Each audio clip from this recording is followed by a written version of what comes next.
All right, we've got a great interview for you guys today. Senator Joe Manchin from West Virginia, also former governor of West Virginia, joins us on the Young Turks. Senator, welcome to the program. Thanks for having me, James. Appreciate it. So, Senator, let me start by asking about your record. So, obviously, you're known as the most conservative Democrat in the Senate. National Journal has got you at 55% conservative voting record, 46% liberal. You voted with Trump 58% of the time so far. In the first 100 days, it was up to 67% of the time. And I can go on and on about the issues. So why be a Democrat at all? Well, I guess you have to know where I came from and who I am. I'm a West Virginia Democrat. My grandfather, through the Depression, Roosevelt Democrat. My grandfather got thrown out of company housing. He was a coal miner, and he tried to organize the miners at that time, and 1927 was thrown out, kind of moved into a barn there for about a year. So we've been through some tough times, and we've always believed that you had to work and contribute something back. I'm fiscally responsible and socially compassionate. My grandmother was a one-woman social worker. Everybody went to Mama Kay. If you had no place to stay, Mama Kay took care of you. If you needed food, she fed you. Clothing, she clothed you. My grandfather had a little grocery store because that's how he started his livelihood, taking care of his family, my dad and the 5 brothers and sisters that he had, because he couldn't work in the mines anymore. So we're a product of a West Virginia environment through some challenging times. Now, I never forgot where I came from, but I believe that people should contribute something back, should give something back, should work for something. But, I'm a product of my environment. So from Farmington, West Virginia, Jenks, I watched when the mines were on strike, or if somebody lost a husband in a mine, that my grandfather would take food. We would deliver the food to him. He would take care of him forever. But if people could work, he expected them to get off their butt and do something. So he was willing to give anybody a hand up, and he was willing to take care of those who couldn't take care of themselves, but he wanted people to contribute that could. So I don't know how that ranks or where I fit in, but I believe very strongly that I've had a lot of opportunities, and my family always taught me that I had a responsibility to give back and contribute. Yeah, so I try to do the best I can. Right, I read the history of your family, and as I read the story of your mom coming into this country as an immigrant, I think that's why a lot of progressives hope that you would fight harder on the issue of immigration when it comes to fighting Trump's policies. Jenks, I fought on that one. The bill that we had, the Senate bipartisan bill, is basically, I think, still the model, what we should be working on. And that bill basically gave everybody a chance to register, to sign up, and get in the queue, if you would, as far as naturalization. It was no amnesty bill. You had to work and perform, get a job, learn English, participate and perform. I think it was a tremendous opportunity. We couldn't get the House to move on that piece of legislation. Senator Manchin, I'm not for building a wall. I'm not for building a wall at all. Okay, I know you missed the DREAM Act vote. Some think that was there was political motivation behind that, but you can set the record straight right here. Which way would you have voted for the DREAM Act? The DREAM Act, I believe that any child, any person that gets an education should be kept in this country, given every opportunity, because they're going to be contributors. I really do, and I didn't have any problem with that. But I said this. As I recall, Jenks, it was if you had 2 years of participation militarily. Well, I said you should be honorably discharged. Show that you did your duty and you were honorably discharged. Then it said if you had 2 years of college. I said there should be a degree, some sort of a degree. I know people that go to school all the time and never get a degree, American children. But if you have a child that basically is willing to serve in the military, you have a child that basically gets a 4-year or associate degree of some sort, they're going to contribute. They probably contribute more than maybe some natural-born citizens of our country already. So I was always in support of that. But let me understand that a little bit better. So as it was constituted, though, would you have voted in favor of it or against it? I forget exactly the constitution of how that was put together. The way it was saying, the way the bill came across, it said 2 years of participation, I recall. It didn't say anything about honorable. It didn't say being discharged, okay? So you would have voted against it well, you served your country. It didn't say about getting a degree. So I would have not supported unless we could have had the amendments that showed that support. Okay, that's clear. So yeah, now that's where I was. Yeah, now going back to the issue of, again, you call yourself a Democrat, and I wanted to just suss out exactly what that means to you. Virginia Democrat. Yeah, so would you call yourself a progressive? On issues, I think that progressive means that are you supportive of things that help people's lives? If I can support and help somebody help themselves, I'm going to do it every time. The difference between, I would think, as a Democrat, who I am a Democrat, as a Republican goes to the bottom line, I think, every time. When it comes down to weighing the human being, they're going to go to the bottom line. A true Democrat's going to go to the bottom of your heart. Can we help that person be a better person, live a better quality of life? I feel very strongly in that. So you would call yourself a progressive? Well, it depends on I don't know what your definition of progressive is. Okay, all right, fair enough. So you said in an interview that you are against the Washington Democrat philosophy. You don't think that it works. Well, it's not everything to everybody, Jenks. What's happened in West Virginia? Someone asked me, Elizabeth and I had this conversation. She said, Joe, what happened? West Virginia is still a majority of people registered as Democrats in West Virginia, but they're all voting against the Democratic Party. I said, the people in West Virginia, the hardworking people in West Virginia, believe the party that they had always associated with was the working person, helping the working person, helping a person that was down and out, trying to get back up and on their feet. Now that party in the philosophy of Washington it's become so politically correct that it's a party that prevents working people from working. The overreach, overregulation, over-intervening and interfering. It's just, I can just tell you about West Virginia. Yeah, so Democrats I know. So I understand. So let's go to some of those issues that you just mentioned there, overregulating. For example, you voted to repeal the stream protection rule. And your top donor is First Energy that wound up getting in some degree of trouble for putting arsenic in a pond. It seems like they would benefit from the repeal of that regulation. So did that have anything to do with your vote? No. Jenks, I know it's hard to believe, and I know it's hard for people to, I don't have any idea who gives me money. I don't solicit from the standpoint, you do this for me, quid pro quo. That's never been me. That's not my political mantra at all. With that being said, the stream protection rule, I couldn't even get a definition on what they consider a stream. Should a stream have water in it? Should it have aquatic life? Should it be disposing into our water, our streams, if you can, or our rivers or water sources? The overreach that they had on some of this stuff made no sense at all. And I couldn't go home and explain it. And I've always said this, Jenks, if I can't go home in West Virginia and explain it, I sure as heck can't vote for it. And some of this does not make sense. I have said this, I think there's a balance between the environment and economy. We have a responsibility. If there's a certain criteria that we're trying to meet, then we should have the technology that we have developed showing that that can be done. If you can't show that it can be done, then how can you hold me at a criteria when we haven't invested ourselves as a government and have no intentions of doing so? Just because you like something or don't like something doesn't make sense. So Senator Manchin, I got a note from one of your constituents, Lisa Lucas, and she talked about how her family catches bass in the streams in West Virginia. The problem is literally every single stream in West Virginia has a fish consumption advisory. And so she's asking, look, did they use this to feed their family? If I can't fish in any of the streams because the fish might be poisoned, don't you think you should make more of an effort to make sure that the streams in West Virginia are clean?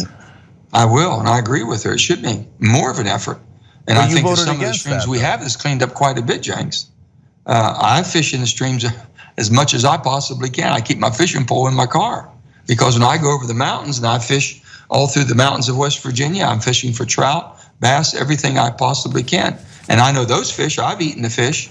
So I know those fish can, and there's some streams because of algae blooms and different things, but if there's discharge and that discharge does not meet the Clean Water Act, then they shouldn't be doing it. There should be no discharge, or it should be cleaned up, or it should be fined to the point to where they're able to stop and clean it up. If not, they should be cease and desist. So Senator Manchin, I want to show you a graphic here, graphic 1, and then if we can 2 as well. But let's start with 1. This is the list of your top donors. I thought you said that you don't. I understand that you said you don't do quid pro quo. That was clear. Yeah. But you know who your top donors are, right? I do not.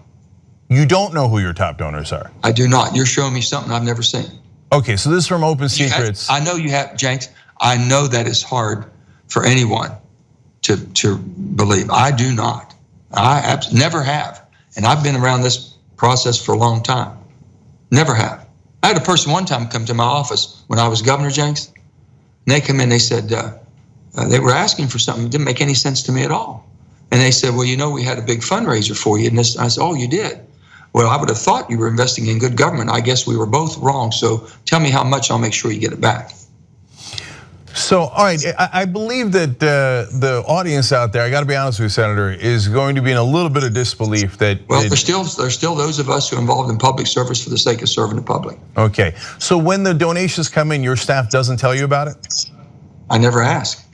Okay. I never ask and they never tell me. They'll tell me the amounts. If we have a fundraiser, I know the amounts. I know how much we're raising. I know what it takes to run a campaign. But individually, they don't come and say, oh, this, and this. Right. Because your limits in West Virginia, the limits were always $1,000. That was the maximum anybody can give you. So no corporations or businesses. So the list stands out for a number of reasons. One is that it is filled to the rim with energy companies. And I know you worked at an energy company in 2009 and 2010 as well, and you were an executive there. And you have voted with the energy companies very consistently, hence a natural question as to whether an all-in energy policy. I know what it takes to run the country. You need base load. The only base load you have that you can count on 24/7, Jenks, is coal and nuclear. It's uninterruptible power. Natural gas, especially in West Virginia, we've got so much with the Marcellus and Utica Shale now, that produces a tremendous amount of new energy, but it is interruptible, but it's even overtaken how much energy it's producing versus what coal and nuclear is. But when you take coal, nuclear, and gas today, you're well over 70–80% of the energy this country consumes. So I'm a realist. I understand the energy market. And I think there's a balance there to be had, and it creates a lot of good jobs in West Virginia. It's a way of life in West Virginia. But it's what we've always done, which is the heavy lifting for the country. But does it, so Senator Manchin, I looked up the median income in West Virginia. Now you've served West Virginia for a long time as governor and then senator. And the median income is for West Virginia is 48th in the country. So the third from the bottom. So if helping the energy companies and the coal companies winds up helping the citizens, how come it hasn't in West Virginia? Well, we have the ups and downs, but the biggest problem that we've had in West Virginia is absentee ownership. We have a lot of these companies that take the profits out of our state and have always done, especially in our southern counties. You know, 10 to 12 of our southern counties, the large landowners, my goodness, some of the gilded homes up in Rhode Island were built, Berwyn Land and Pocahontas Land, and some of those who still are receiving the benefits from the hard work of West Virginians. And these people aren't putting money back into the state. That has been a tremendous challenge that we've had from day one. And out of 55 counties, I've got 10 to 15 counties that really are challenged and struggle, and they're up and down with the energy market. We haven't diversified. We need broadband high speed. We've tried to expand out. When I was governor, we put broadband and high speed in every school in West Virginia. No matter how far up a holler or a creek it was, we got it to them. We just haven't had the markets that dispersed out into the public because it's so diverse, and we're trying everything possible. If you want to know what infrastructure we need, and I would tell President Trump, if you're going to, we need to have connectivity in West Virginia so everybody has a chance. So I'm going to show you one more graphic here. It's actually graphic 3, and it shows, again, Open Secrets, the contributions that are coming in. Now, I know you say you don't check this, but there is one larger picture, macro question I wanted to ask you about this. Your small individual contributions make up only 1% of the money coming in from 2013 to 2018 into your campaigns. So 99% big money, 1% small money. So I wonder if you're for getting big money out of politics. It's a literal question, or do you think the current system is fine? Oh, the current system is not fine. The current system has destroyed the politics or the government as we know how we go through this process of electing people. The dark money coming in is horrible. It's not the money the candidates run. Forget about that, Jenks. That money is not going to make a difference in who wins and who loses. It's the dark money coming in that we have no control whatsoever. Citizens United is absolutely destroying our country. And it should be outlawed. It should be done away with. It should have never come into being. So do you think there should be public financing instead of private financing of elections? I tried public finance when I was governor of West Virginia and supported it. Absolutely. Would you be in favor of an amendment to get money out of politics? Absolutely. Okay. It's you talk about money being the root of all evils. In politics, it's destroying politics as we know it. Yeah. And I think that the length of time, on top of taking money out, wouldn't it be great if you put a time limit on what periods of time we could campaign? I mean, we're talking a year and a half out now, Jenks, 2018. I can tell you I'm sick and tired of it already and just getting started. We got a year and a half of this to go. So one way to go is how your primary opponent, Paula Jean Swearengin, is going, which is to say, I'm going to forsake the big money overall. I'm just only going to take small money contributions. Have you considered that for yourself, Senator Manchin? I haven't been in control of the money we go out and campaign and we go out for solicitation like every other competitive campaign. And we're going online. I've not been online, so I need to get online to get more of the individual contributions. I'm very appreciative from $1 on up. And in the state, it's $1,000, but on a U.S. Senate or the congressional, it's $2,700 per person is the top amount per cycle. And there's not many people in West Virginia that can do anywhere near that. Senator, people basically, they give what they desire to give. And I'm happy with the small donations. And I'm going to be soliciting more through the online that we haven't done before, but we will start. Yeah, of course, the real money is in the PACs and the independent expenditures, and as you point out, and that's where the really wealthy and the corporations pour a lot of money. Here's the thing you need to know about this. The PACs and the independent expenditures, we have no knowledge of that, and no way can you and should you. That's one thing they've kept pretty stringent, that you can't be involved in the type of activity that an independent expenditure has on your behalf. But they're all lined up. They're all lining up in different categories. Right now, the Republicans want 60 Republicans, and they look at West Virginia as being a layup. Donald Trump wins by 42, 43 points. That's definitely Republican territory. That's our #1 hit list. That should be a Republican, and they're going around the country having all these independent expenditures saying, here's one where you can donate to, and we're going to pick that one up with no problem at all, West Virginia. And that's what we're dealing with. Yeah, so on that front, you've asked people to sign a pledge, your colleagues to sign a pledge not to work against the current incumbents in the Senate. But wouldn't that freeze in the advantage that the Republicans have now? They have a 52-48 lead. So if you just keep the current composure of the Senate, that locks in Republican majorities forever if you actually delivered on that pledge. I hope not, Jenks. That's not the intent. Let me explain it to you this way. I go to work every day in Washington in a hostile environment. That hostile environment is, if you want to get something done and you're upset and you're frustrated with the process and the toxic environment that we have in Washington, think about going to work every day and your fellow workers trying to get you fired, Jenks. They're doing everything they can to undermine you and undercut you. So when you come to work as a Democrat, just be having a D by your name. Every R, no matter how close you think they are, how good a friend you think they may be, they have been programmed to go out and raise money and campaign against you and defeat you because we need more R's. And the D's do the same thing. So when Harry Reid first told me, I said, Harry, I can tell you what's wrong with the place. I said, if you did this kind of shenanigans in West Virginia, someone would meet you after work in the parking lot and get you straight. That's how we do things back home. It's not the right way, but that's the West Virginia way. And I said, this is not right. You can't expect me to raise money against Republicans that I'm working with. And I said, that's only about setting colleagues. If you're already a setting colleague, you're already in here, then we shouldn't be allowed to raise money and campaign against each other if you expect us to get something accomplished in Washington. That's all I said. So Senator Manchin, I think that people are concerned that that locks in the current system and the establishment as it is. And people feel that it's not representing them well. And so that's why they're looking for primaries and other people, especially to get rid of Republicans. But look, you've got a mixed record there, to be honest, Senator Manchin, in West Virginia too. I mean, in '96, when you were running a primary against Charlotte Pritt and she won, you wrote a letter to 900 Democrats saying to not support her and support Cecil Underwood, the Republican, instead. So why did you do that, and why did you lobby against a fellow Democratic colleague in West Virginia? It wasn't that. I'm a West Virginian first, and I just wanted to have the best person I thought had the capacity and the capability of running the state. Charlotte's a good person, was a great legislator. She brought a wealth of ideas to it. I didn't think that she had the experience to actually run a state.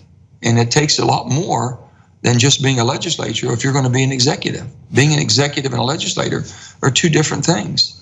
So let's go to some of the issues. Medicare for All, now backed by your colleague that you mentioned earlier, Elizabeth Warren.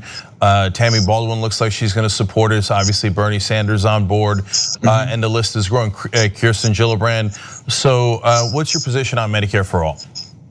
Medicare for All, or the one-payer system I think we're talking about, I think it should be debated. I think that there should be a working group looking at all aspects of that. If we're trying to make the public believe that we can have a market-driven system in healthcare that we do today, right, wrong, or indifferent, it's market-driven, that you're going to get the same services through a one-payer system, or you're going to pay the same taxes that you're paying now. Whatever you're paying is going to be the same. I think that's not correct and not accurate, and not an honest attempt at telling the people what it's going to take in order for us to go that direction. But I think it's something we should be looking at. When you become 65, they don't ask you about your pre-existing condition. They don't ask you what concerns and problems you may have. They're going to take care of you. So I understand where that comes from. I want to make sure we look at every aspect of it. So I am very open and very willing to sit down and look at a system that can give better health care, better quality of service. Jenks, we just expanded health care for 20 million people. In West Virginia, 175,000 people who never had health care are getting it for the first time. Up until this time, the only health care services they received was going to the emergency room. That's not the healthiest way to keep yourself in a preventive care to get from illness. You're using it when you need it the most. But we've never instructed or tried to educate people of how to use their newfound wealth. The newfound wealth they have now is health care. So before the Republicans just want to throw everybody out, can't we sit down and help work with people? How can you give $600 billion of tax rebates to the wealthiest people in America and then take it away from $800 billion of service to the poorest people? That's a non-starter. Yeah, so the Republican proposals are draconian, and I think almost everybody, certainly on the Democratic side, agrees, including yourself, that that's not the right way to go. Last question on Medicare for All. You've got 60% of the country that now says they're in favor of it. That is a big percentage. Obviously, Medicare, as it is applied, has a popularity rating of 77%. Even 53% say yes, government-run, single-payer healthcare. So with those huge numbers behind you, you said you're open to it, but a lot of senators have now come out and declared, yes, we are for Medicare for all. Well, I want people to know that they're going to pay difference in taxes too. The tax system, if you look at the countries that have one-payer system, everybody pays something. Everybody's paying into it. And also, you're going to be, your access to healthcare is going to be a little bit more controlled. That's how they control the prices. I'm supporting U.S. negotiating. Hell, don't you think, Jenks, that the U.S. government should negotiate for lower prices, whether it's pharmaceuticals or anything? They should be in there. How do we allow Medicare not to negotiate? Doesn't make any sense to me at all. Right. But so you're saying that there are going to be higher taxes for Medicare for all, which is true, but then you would have no premiums, no deductibles, no co-pays, etc. So are you in favor of it or no? We have this young boy, this young child. I just was thinking of England right now, in London, UK. This one child, right? They're deciding now whether that child gets services or not. I don't think that would be a decision we'd make in America. So you're not for Medicare for all. I'm just trying to understand. I'm looking at it. I want to do whatever is best, but I don't want to go in with blinders on to say, oh yeah, no problem at all. I'm to the point, sit down, let's look at the pluses and the minuses, make sure the public sees it transparent and makes decisions. Okay. Right now, we haven't, facts aren't on the table. I can't tell you, will it be an open market? Will it still be market driven? Do I still have access to the best care in the world? Right. I'm hearing that a lot of the Canadians come to America because they can't get it when they want it and what they want. Yeah. I want to learn all this. Well, James, this is all new to me. Yeah, I understand. And Medicare, by the way, does have a private option, so it doesn't foreclose that. But let's move on to another issue, minimum wage. So 74% of Americans are in favor of increasing minimum wage, including a majority of Republicans, 58% are Republicans. So are you for increasing the minimum wage, and if so, to how much? I am in favor of that. West Virginia did it, in the state that's challenged as we are. They went from $7.25, now they're up to $8.75, and I think they're even going further. So this is all good news. Every state's going to be different. One size doesn't fit all. I know everybody's going across the board at $15 or $10. It was $10.10 before, and I understand how we got to $10.10 was that they went back to 68 and they indexed it from 68 to today's wages, and it came up in the $10 range. So I think that once we find that, and then it should be indexed after that, so you don't make this a political fight every time you're trying to do something. So right now, is there a number that you would state that you're in favor of, whether it's 10 or 12 or $15? In West Virginia or across, are you talking about across the country? Well, as a senator, you'd be voting, of course, federally, but I'm happy to take both answers. I think there should be a $10 minimum across the board for the United States, and let every country do what they want above that. Okay, that's a clear answer. You voted, you were among the 5 Democrats who voted for arming Saudi Arabia. Now, I know that we've been doing that for a long time, but Saudi Arabia has that same fundamentalist Muslim ideology as some of the biggest terror groups out there. That's a reality. And not only were 15 out of the 19 hijackers Saudis, and you could say that's a long time ago, but they helped fund the Sunni insurgency against our boys in Iraq. So why did you vote to fund the Saudi arms deal? Well, I asked a lot of questions on that. When I was on armed services for 6 years, I was concerned about absolutely, because the so-called smart bombs weren't being used very smartly, and there was still collateral damage. We were all concerned about that. But I was told by every expert that we have that advises us that these weapons are going to be sold by the French or UK or people who might not put as much of an emphasis on the education, the training that needs to be done with these types of weapons to reduce the collateral damage. So I looked at it from the standpoint, do we have more input? Can we use more input as far as on education and training to make sure these weapons that we're providing are used in the best manner that we can to defeat the terrorists and defeat the people that we're trying to defeat, the enemy, without the innocent being harmed. And I was told at the end that would be the thing to do. You're talking about Yemen and yes, horrible situation. Yeah, terrible human rights abuses there.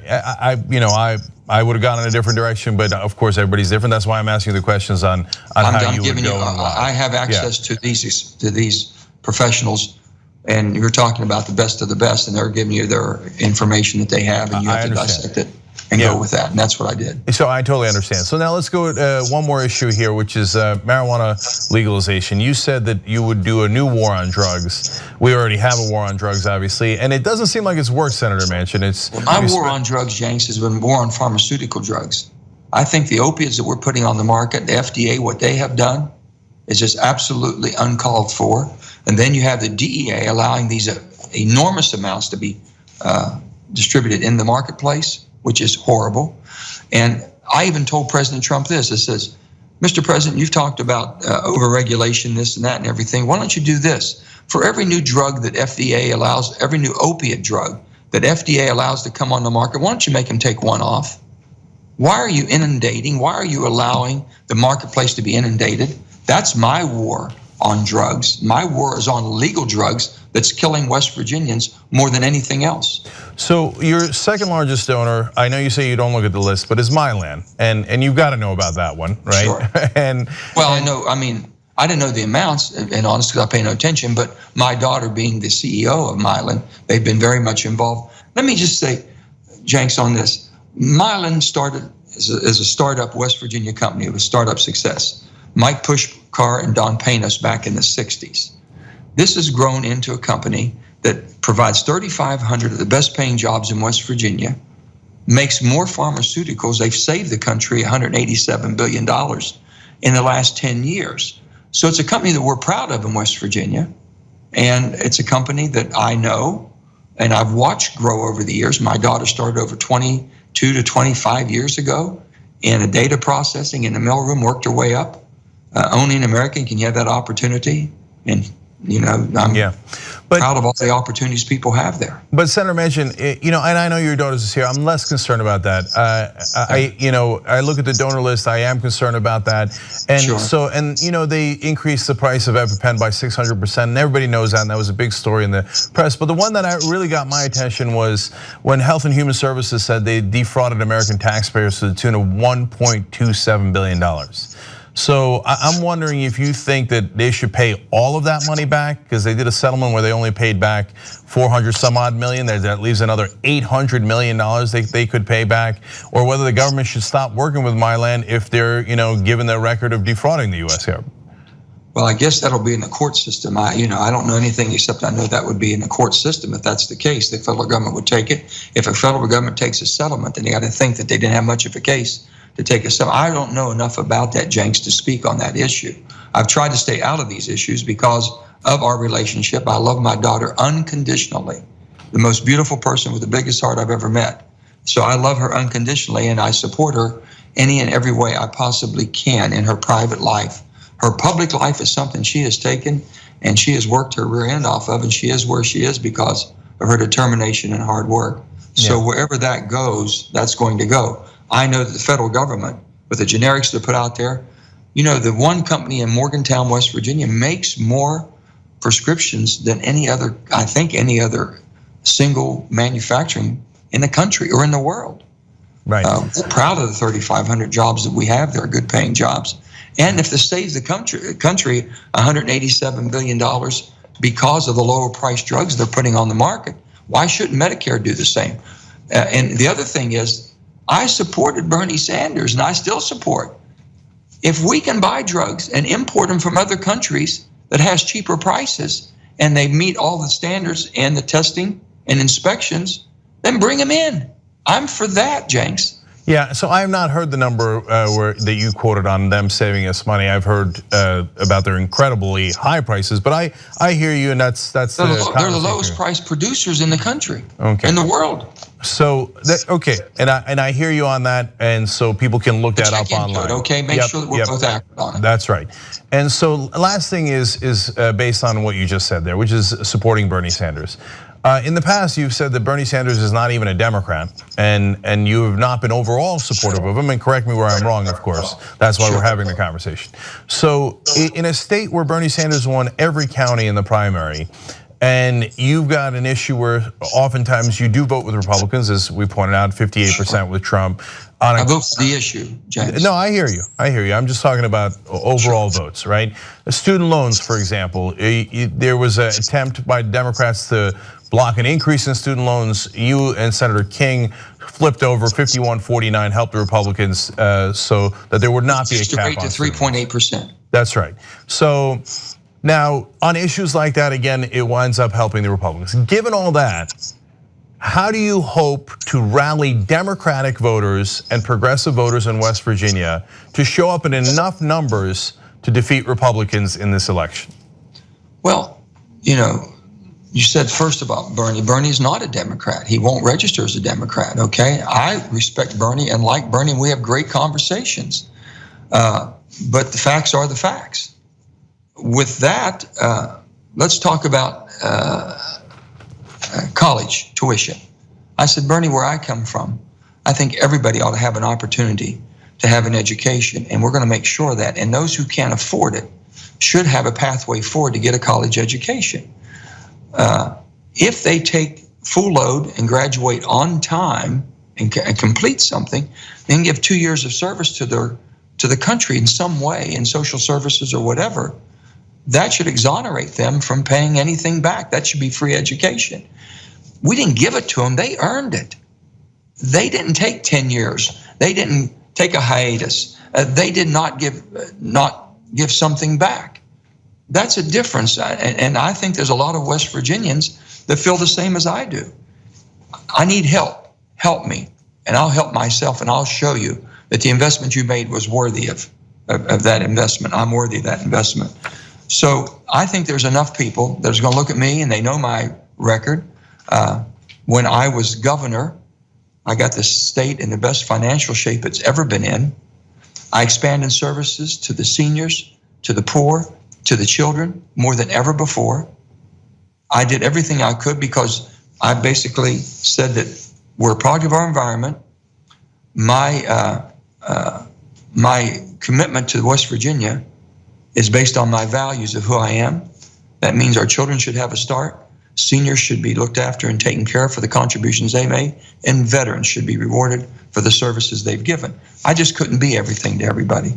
And I'm sure there's some people, and I guess when you talk about progressive, you're talking about the liberal wing that think that I should be more liberal and more liberal, if you will.